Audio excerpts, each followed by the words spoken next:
ಕಾಡಿನಲ್ಲಿ ಒಬ್ಬ ಹುಡುಗನಿದ್ದನು. ಯಾರಿಗೂ ಹೆದರದ ರಣಧೀರನು.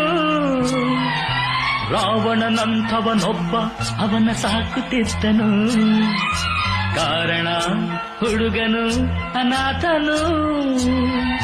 ಭೀಷ್ಮ ಅರ್ಜುನರೆಲ್ಲ ಹುಡುಗಿಯರ ಕದರಲ್ಲ. ಹಾಗೇನೆ ಈ ಹುಡುಗ ಮಾಡಲೆಂದು ಹೋದಾಗ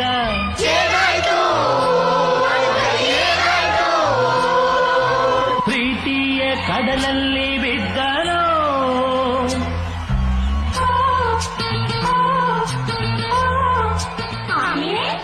ಲಾಲ ಲಾಲ ಕರನ ನಾನ.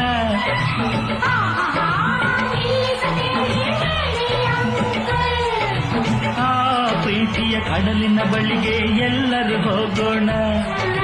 ಪಾಪ ಅವನಿಗೆ ಏನಾಗಿದೆಯೋ ಬನ್ನಿರಿ ನೋಡೋಣ. ಲಾಲ